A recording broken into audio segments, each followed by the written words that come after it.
Mbashimiye kuba muri kutwumva. Twese tuzi ko umuntu avuka agakura agatangira kwitekerereza, bikazaba ari byo bimuha igitekerezo cyo guhitamo uwo agomba kuba we mu gihe kiri imbere. Uyu munsi uwo ugomba kuba we ni wowe ubigena. 90% by'uwo uri we wabigizemo uruhare kubera imirimo yawe ukora, kubera ibyo ukora kugira ngo bikugeze aho ngaho. Kubera iki bamwe iyo bakuze bafata umwanzuro wo gushaka abagabo, abandi bagahitamo gushaka abagore, abandi bagahitamo kubyihorera. Umuntu wese aho yaba ari hose afite uburenganzira bwo kugena icyo azaba cyo, uhitamo uwo agomba kuba we mu gihe ashaka. Ubuzima buri wese abayeho hari amahirwe bimuha bitewe n'ibyo akora, bitewe n'uko abayeho, bitewe n'ubwo buzima abayeho. Niyo mpamvu uzabona uwo ari inshuti yawe abona akazi wowe ukakabura kubera ko mubayeho bitandukanye. Icyo gihe wowe ugatangira urugendo rw'ubushomeri, wowe agatangira urugendo rwo kuba afite akazi kamuhemba buri kwezi, asaruraho buri byose, agasaruraho buri kimwe cyose ashaka. Mu by'ukuri nta ruhare wigeze ubigiramo, ariko se biterwa n'iki? Biterwa n'iki ngo twese tuvukire amezi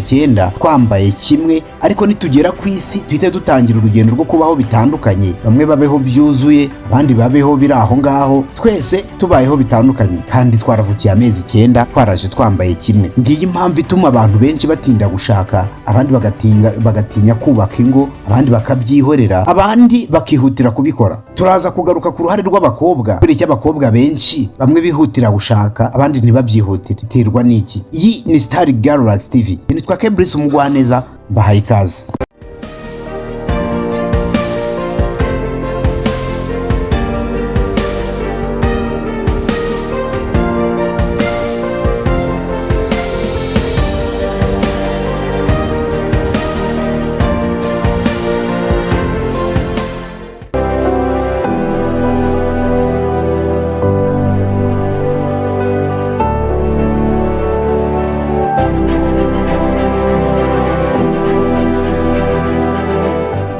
Umushakashatsi w'umwongereza Stephen Berkane mu bijyanye n'ibyumviro bya muntu ndetse n'imibereho ya muntu agaragaza impamvu ituma abantu benshi duhitamo bitandukanye mu gihe tubayeho bitandukanye. Hari impamvu nyinshi zishobora gutuma ushaka umugore cyangwa se ushaka umugabo bitewe n'ubuzima ubayeho.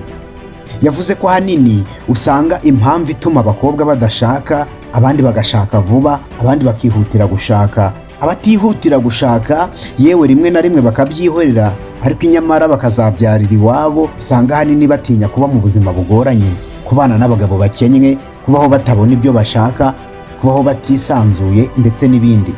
Abandi bakobwa bihutira gushaka ugasanga bashatse bakiri batoya, ngo impamvu ituma badashaka, impamvu ituma birukira gushaka nta yindi, kubera ko ubuzima baba barabayeho ubuzima butarimo amafaranga, butarimo amikoro ahagije. Mu kubona abagabo bafite amafaranga, bafite amikoro ahagije, gushaka kwabo byihuta vuba.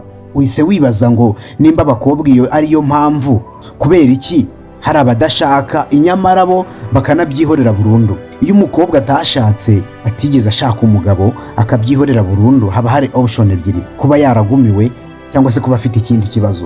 Uyu mushakashatsi yigeze kugaragaza ukuntu abakobwa ibyiyumviro byabo biba bimeze, ukuntu ikizakubwira umukobwa uri mu buzima budasanzwe, ufite imitekerereze idasanzwe, mbese ubuzima bwiwe bwahuye n'impinduka zidasanzwe. Akenshi aba bakobwa uzasanga igihe kimwe bari bafite umusatsi mwinshi ku buryo bugaragarira buri wese, ariko mu kindi gihe gitoya uzamubone nta musatsi afite, yariyogoshesheje. Uhise wibaza ubwo se abagabo bo bigenda bite? Ko hari abagabo bapfa badashatse abagore, abandi bagatinda bagashaka bashaje. Umugabo iyo atahuye n'ikibazo kijyanye no kuba yahungabanwa cyangwa yagirirwa nabi n'abandi bagenzi biwe, n'abandi batishimira uko abayeho cyangwa se ubuzima azabaho, impamvu ituma abagabo batinda gushaka abandi bakabyihorera ni ugutinya inshingano. Ese koko nibyo? Wowe iyo urebye ubona abagabo benshi batinya inshingano? Buri wese aho ari atekereje impamvu ituma hari bamwe bashaka abandi bakabyihorera, kubera ko mu Rwanda kenshi dukunze kwibaza impamvu abakobwa bacu iyo bafite amafaranga batajya bihutira gushaka. Mva uko yabisobanura. Nzashaka imbwigiza yirwe yihuma mu nzu nta n'amafaranga ifite, turye tubwire. Rongera abahungu bisimbwa imwese. Nibyo, wabyumvise neza. Ubuzima tubayeho nibwo bugena urugendo rwacu, bukagena amahitamo yacu n'ibyumviro byacu. umuntu ukiri mutoya agira inzozi zitandukanye, rimwe na rimwe abamwumvise bagaseka kuko babona ibyo atekereza bitakunda. Dusubize amaso inyuma turebe mu buto bwacu twese. Watekerezaga ko uzaba umupilote, watekerezaga ko uzaba umuperezida ukomeye w'igihugu, watekerezaga ko uzaba minisitiri, watekerezaga ko uzatura muri Leta Zunze Ubumwe za Amerika, yewe ukanahatura ufite inzu yawe. Uko imyaka igenda ishira ubona ibyo watekerezaga ukiri mutoya bidakunda. Nibyo abageze muri iyo myanya yose maze kuvuga hejuru nabo bavutse nkatwe, bavukira amezi 9, barakora cyane birabakundira bagera aho bari uyu munsi. Niyo mpamvu twese tugira inzozi zitandukanye iyo tukiri batoya, ariko uko tugenda dukura bitewe n'aho isi iri kwerekeza, bitewe n'ubuzima tubayeho, buduhereza igisubizo neza nimba ibyo twatekerezaga tukiri batoya bizakunda 100%. Uyu munsi uko tugenda dukura, uko iminsi igenda ishira, abari bakiri batoya ibyo batekerezaga 80% iyo bakuze birahinduka, bagasigara batekereza ikindi cyo gukora gitandukanye n'icyo batekerezaga bakiri batoya. Gutekereza kwacu bigena imibereho yacu.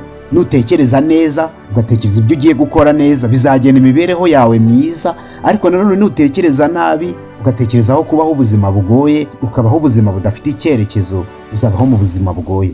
Twakora iki ngo tubeho mu buzima bwiza igihe dufite byose?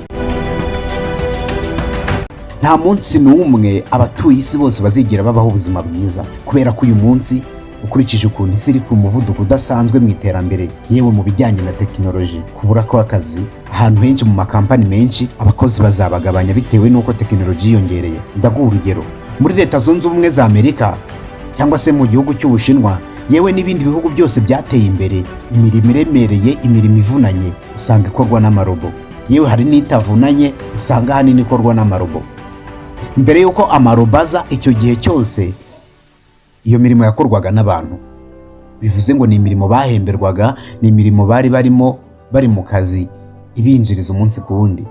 Uyu munsi aho hashyizwe amarobo, abantu ntago bagihari bangana nk'uko banganaga icyo gihe. Ubwo twibajije abari bahari bagiye, igisubizo buri wese arakiha. Uyu munsi abatarabonye akandi kazi ko gukora ni abashomeri.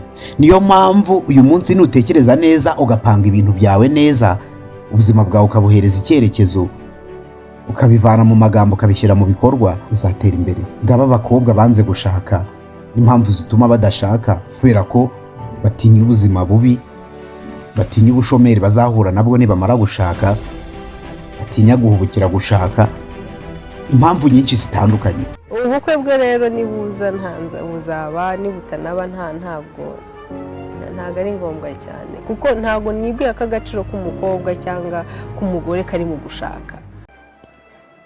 Byo gukundana se nkirirwa namamaje mbereka ngo dukundana, njye ntabwo ari ngombwa.